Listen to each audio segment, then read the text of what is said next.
Hey, what up everybody? This is Steve Breach coming to you tonight with a review of the WWE Network's The Kliq Behind the Curtain. A very good 20-minute special. It was a sit-down interview of just basically the Kliq shooting the shit. Really good stuff here. This was shot WrestleMania 30 weekend at the Hall of Fame. Basically, they showed Sean Waltman and Scott Hall walking into the Hall of Fame building in New Orleans, and basically they were saying that this is the first time that all 5 members of the Kliq have been in the same place at the same time, with Sean Waltman, Scott Hall, Shawn Michaels, Triple H, and Kevin Nash all appearing at the Hall of Fame that night. And basically it was them just sitting down and basically breaking right into business. There's very few edits on this show. It's just basically them sitting down for 20 minutes and just talking about all the good times they had and anything that came to mind along the way. Basically there was lots of good stories about putting over other wrestlers. They talked about Andy Kaufman and Jerry Lawler in Memphis, basically saying how bad of a town Memphis is and how Jerry Lawler was able to work with no knee pads, and how they still really respect the Andy Kaufman and Jerry Lawler angle from Memphis, thinking that it was one of the best times they ever had.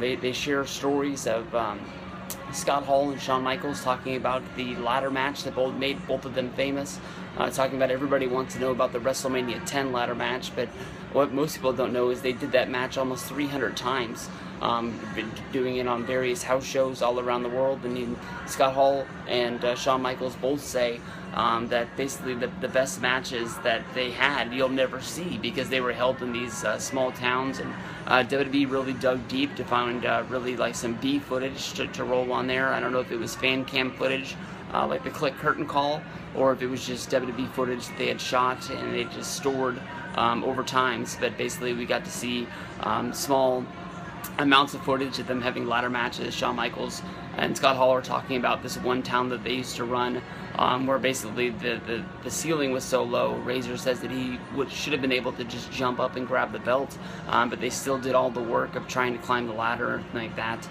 They talk about how much people talk about the Garden being so famous, but they promise you that if they would have came to Wichita, that Wichita probably got a better match than WrestleMania got, with more time and everything like that. They sort of put over some guys. Scott Hall talking about the Undertaker, about watching his matches back in the day, thinking he was one of the best guys that there was working in the business, not caring that he made more money than he did, because he went out there and he really did deserve it, going out there and have matches against Yokozuna and finding a way to have good matches at the state Yoko was in. This was very good, very good, very well refreshing. Of course, if you think about the Kliq, WrestleMania 27 with Shawn Michaels going into the Hall of Fame, Scott Hall chose not to attend. Shawn Michaels takes a stiff shot at Scott, saying that it sucked that he wasn't able to attend, and they turned it into a joking matter with Scott trying his best to put over Shawn and trying to make him feel better. You can tell that Scott felt bad about not attending the Hall of Fame for him that night, but he just chose that it probably wasn't in his best interest to go to Atlanta that weekend and be around all the other wrestling superstars and all of the addictions that he has, not wanting to put those in there. But honestly, go out of your way to really watch the Kliq Behind the Curtain. It's a very good sit down. They even put over the WWE Network, talking about how cool this is. It was very fresh and very new if you think about WrestleMania 30 weekend, what the WWE Network was. But basically even Kevin Nash is talking about he goes into his kid's room and watches things, and he ends up getting sucked into them. Next thing you know, it's 2 in the morning, and you haven't done anything but watch old matches from back in the day. Sean Waltman and Shawn Michaels both talk about the fact that they don't remember a lot of what happened during those times. A lot of times people ask him about stories, and he tells them, you got to go ask Kevin, or you got to go ask Triple H, because he just doesn't remember things that happened around that time. And going back and being able to watch the WWE Network is refreshing, because it brings back memories that he never knew that he had. They sort of make fun of Shawn Michaels at one point for the hunting and the fishing gimmick. Shawn talks about, he wasn't real big on hunting and fishing until he had his back surgeries. He just needed something to keep him alive, and that's when he got into hunting and fishing. And, he just does it as a job, to keep him doing something and keep him working. Triple H tells a story about them going and alligator fishing, or alligator hunting, I guess, where they go out and they shoot alligators. And basically they go out on the lake and they have a guide with them. They shine a light and they see all the eyes popping up out of the water looking at them, and the guide tells them which ones they're able to shoot. And I guess Triple H shot one, and he has it mounted. I don't know if he has it in his house or in his office, but he was very proud about that. But very, very cool stuff on this behind the scenes sort of deal.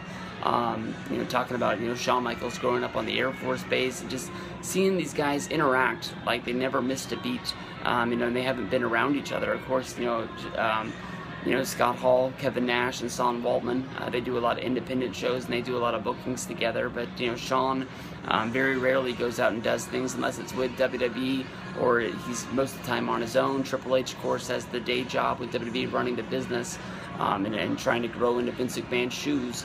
So, you know, he doesn't really get to see these guys unless he books them and brings them in. And, of course, you know, we've seen Triple H bring in, you know, Scott Hall and Kevin Nash for the NWO reunions. We've seen him bring in Shawn Michaels for the DX reunions. You know, the people in wrestling will always grab hold to those glory days and remember the good times. So anytime they pop up for an old school Raw or a, you know, anniversary Raw, you know, people always cheer these guys and get down with them. But make sure you go out of your way. I'm not sure if this is on the DVD. I ordered mine through Amazon Prime. I didn't get a chance to get the Best Buy today, so I think I'm going to end up getting it tomorrow or the next day. But I can't get this soon enough. With the first look that was on the WWE Network yesterday, and then the behind the scenes, behind the curtain Kliq call that went down on the WWE Network tonight, I'm really pumped up and I'm really excited for this DVD documentary and all the matches that are going to go along with it. Sean Waltman, Scott Hall, Razor Ramon, Diesel, Kevin Nash, 1-2-3 Kid, Six, Shawn Michaels, Hunter Hearst Helmsley, Triple H. They're all some of the best wrestlers that were ever there, and as a group they were one of the best groups of all time going out there. And, you know, it doesn't matter if they're wrestling against Hardcore Holly or wrestling against one of their own, they always went out and tried their best to have the best matches of the night. You can go through many DVDs and see how great these guys were. I'm hoping that someday Shawn Michaels, no, not Shawn Michaels, I'm hoping someday that Sean Waltman, 1-2-3 Kid, Six, X-Pac, whatever you want to call him, will have his day of going into the WWE Hall of Fame.